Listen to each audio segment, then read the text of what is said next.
Hello lovelies, welcome back to another video. Today we're going to do something a little different. I was on the artistic side of YouTube and I saw some videos about art school and if you should go or if you not go. I also found a couple of videos about, the lies that are told in art school, and some of you may know I am currently a senior at Art Institute, and there are some things that my professors have told me that I've learned are not true. I have a little list, so I won't ramble too much. If I ramble, I'm sorry. I am a talker, especially for something I like, okay? Alright, let's go. First one is that fan art is bad. You should never draw fan art, which is a lie because a lot of people actually get into art because they start drawing their favorite characters in their own style. And fan art also can help you, incorporate other styles. It can help train your eye. It can help you with anatomy or whatever. So it's like fan art is good. I mean, there are a lot of people who have actually made fan art who've gotten into the industry. I can't think of their names right now. I apologize if anybody knows. Let me know. But these guys, they created a video game for the Sonic fandom, and they actually work on some games now. Like they made some fan games a couple years ago. A couple artists have created, their rendition, their version of other characters, and somebody in the industry in that field at that company saw it and said, I like you. I'm gonna take you. So fan art is not bad. Nowadays fan art is everywhere.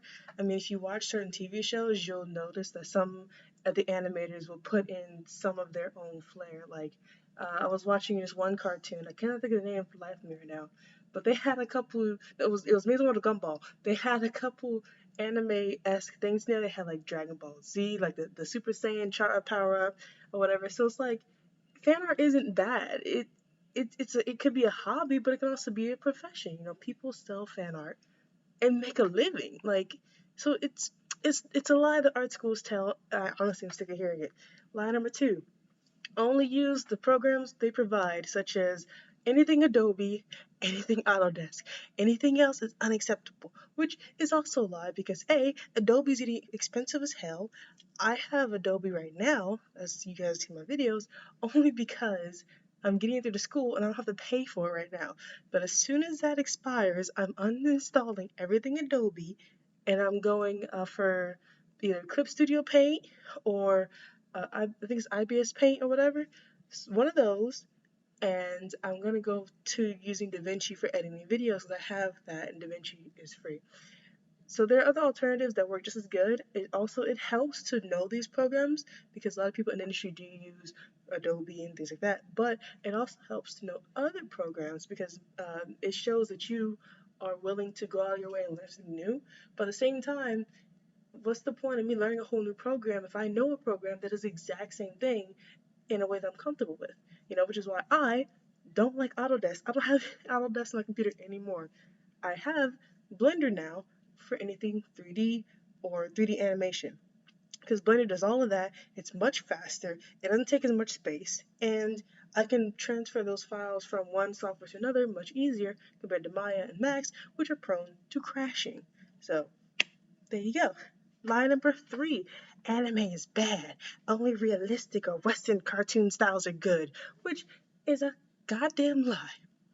Anime is what got a lot of people into drawing in the first place. It's weird to say, but it is. And people say that, well, anime anatomy is wrong. It's not wrong. It's very cartoony and simplified. You can say the same thing about Western cartoons, whose anatomy is all so janky and it's stretched out. You know what the body's doing, but it's in a different form and it's cartoony, so it's compressed. I never understood why there was so much hate on anime. I still don't get it.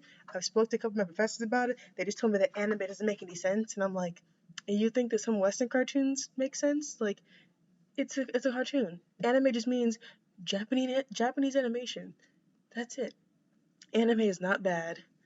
It's actually pretty helpful because I won't lie, I have taken some screenshots from some animes that I've watched, and I have actually colored and lit up scenes like in that anime because it helps me learn lighting better and a different style, because anime doesn't have one art style.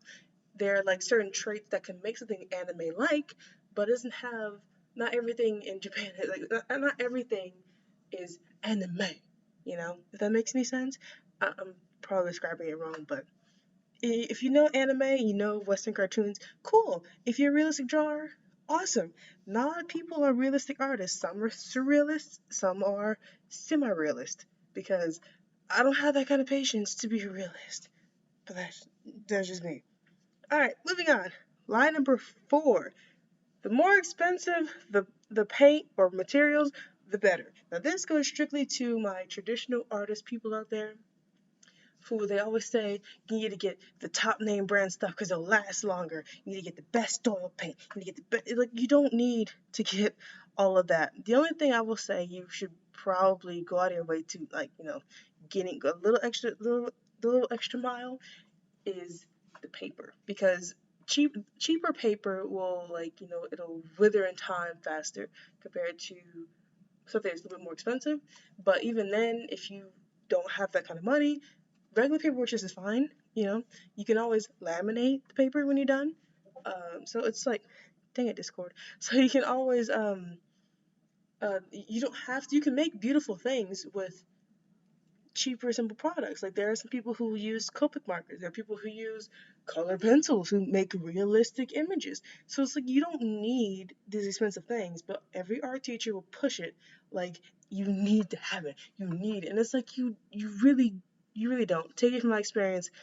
For all the realistic classes I had and anime classes I had, I used all the cheap products. That's all I could afford, and it looked just as good no matter what. So that's just that one. Line number 5. Everyone is competition, which is a lie. My art school, where I left off, I had to stop the recording. But as I was saying, not everybody in our school is, they're not competition. They are your compatriots. They are people who will motivate you, hopefully, and help. Maybe you can learn a thing or two from each other. It's a collaboration. Everybody's in the same race, but they're all going at their own pace, and everyone has their own goals, so you're not all going to get there to your goal at the same time. So never, think of them as competition, because it's again, you're in your own race, going at your own pace. I don't know what I'm rhyming. Last part, so after we record this, is connections. Artist schools like to parade themselves, say, "Oh, you get multiple connections here," and da da da, which is only a half truth, because 9 out of 10, your professor will be someone who's in the industry or been in the industry or retired from the industry, and they may still have some connections they can help you with, but they themselves cannot get you, like, connections with somebody higher up, like, say, like a recruiter, or someone who's the art director or whatever. You'd have to go out there and find those people yourself, usually on LinkedIn or maybe Twitter, Instagram. Someone that posts on Instagram, and rarely like YouTube and stuff. So again, the schools themselves don't help you. You have to do it yourself. And it kind of bugs me how art schools parade themselves on, "Oh, well, we'll get you ready." No, they don't. They don't. They give you just enough to maybe get in. But yeah, that's end of the video. Just 6 lies, or 5 lies and a half truth, um about that art schools tell you. So if you guys are going to art school and think about going, let me know, what lies were you told going to art school. Let me know. I will see you all in the next video. This video is kind of short, so I have to go to work. I'm so sorry, but don't forget to wash your hands, wear gloves, do both of those things post haste, so we can get back to some level of normalcy, so maybe. Bye bye.